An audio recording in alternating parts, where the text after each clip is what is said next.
వాక్యాన్ని పంచుకుంటారు. ఈ సమయంలో దేవుని యొక్క వాక్యాన్ని మనం అంతా కూడా విందాము. అదే సమయంలో దేవుని యొక్క వాక్యాన్ని మరి పంచుతున్నప్పుడు ఎవరు కూడా పత్రికలు పంచకండి. ఓకే.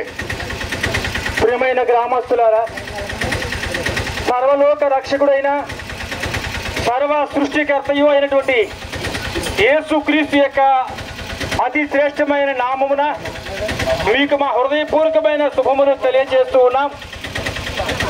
ప్రియమైన వారులారా, ఈ సమయంలో ఒక సంతోషకరమైన సమాధానకరమైన సువర్తమానంతో మీ ముందుకు వచ్చి ఉన్నాం. అదేమిటంటే లేఖనములో లైన్లో ఉండండి దయచేసి. అంతా కూడా బ్యాక్ ఉండాలి, ఆటో వెనకాల ఉండాలి. ప్రియమైన గ్రామస్తులారా, లేఖనములో లేక బైబిల్ గ్రంథములో ఈ విధంగా వ్రాయబడి ఉంది.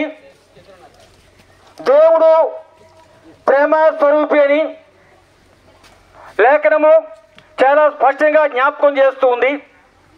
ప్రేమ స్వరూపి అయిన దేవుడు, పరిశుద్ధులైన దేవుడు పాపాత్ముడైన మానవుని ప్రేమించి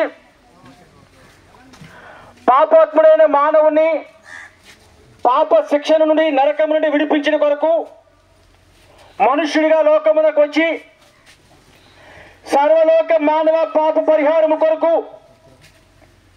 కల్వరి శిలువలో తన రక్తమును కార్చి ప్రాణమునిచ్చి సమాధి చేయబడి తిరిగి లేచినాడు. ఈ విధంగా దేవుడు మానవులుగా తనకున్న ప్రేమను ఆయన రుజువు చేసినాడు. పాపి అయిన నీ కొరకు పాపములో పుట్టి పాపములో జీవిస్తూ పాపములోనే మరణిస్తున్న నీ కొరకు యేసుక్రీస్తు మనుషుడిగా లోకమునకు వచ్చి చనిపోవడం ద్వారా నీ మీద తనకున్న ప్రేమను ఆయన రుజువు చేస్తూ ఉన్నాడు. ఈ రీతిగా దేవుడు, పరిశుద్ధులైన దేవుడు నిన్ను ప్రేమించి నీ కొరకు తన ప్రాణమునిచ్చినాడు.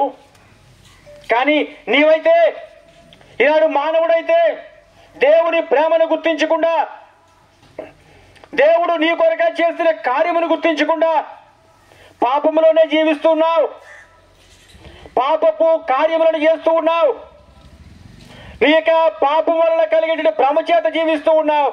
చివరికి నిత్య నరకమునకు నీ వారసులు అయిపోతూ ఉన్నావు. ఇటు దుస్థితిలో నిన్ను ప్రేమించి మరొకసారి కృప కలిగిన దేవుడు ఈ ఉదయకాలం ముందు తన యొక్క సువార్తని ముందుకు తీసుకొని వచ్చినాడు. ఈ సమయం నేను పిలుస్తున్నాడు. ప్రయాసపడి భారమును మోసుకొనిచున్న సమస్త జనులారా నా యొద్దకు రండి, నీకు విశ్రాంతిని ఇస్తానని పిలుస్తున్నాడు. నీ కొరకే ప్రాణం ఇచ్చిన దేవుడు, నీ కొరకే రక్తము కాల్చిన వాడు, నీ కొరకే చనిపోయి సమాధి చేయబడి తిరిగి లేచిన దేవుడు ఈ సమయంలో ప్రేమతో నిన్ను పిలుస్తూ ఉన్నాడు. నా యొద్దకు రండి, నేను మీకు విశ్రాంతినిస్తాను, నేను మీకు విశ్రాంతినిస్తానని పిలుస్తున్నాడు. సహోదరుడా, త్రోసివేయకు.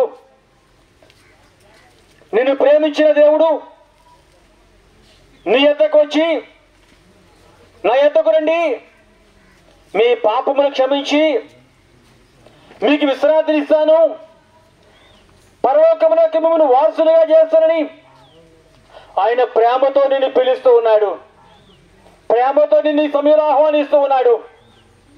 దేవుని యొక్క ప్రేమ, దేవుని యొక్క ప్రేమ వార్త ఈ సమయంలో నీకు వినబడుతూ ఉంది. సహోదరుడా, సహోదరి, త్రోసివేయకు, నిర్లక్ష్యం చేయకు. ఒకవేళ త్రోసివేసి నిర్లక్ష్యం చేసి నీ పాపములోనే ఉండి నీవు మరణించినట్లయితే నీ యొక్క పాప శిక్షను అనుభవించక తప్పదు. అదే అగ్ని గుండమని రాయబడింది. అగ్ని ఆరదు, పురుగు చావదని కూడా లేఖనము జ్ఞాపకం చేస్తుంది.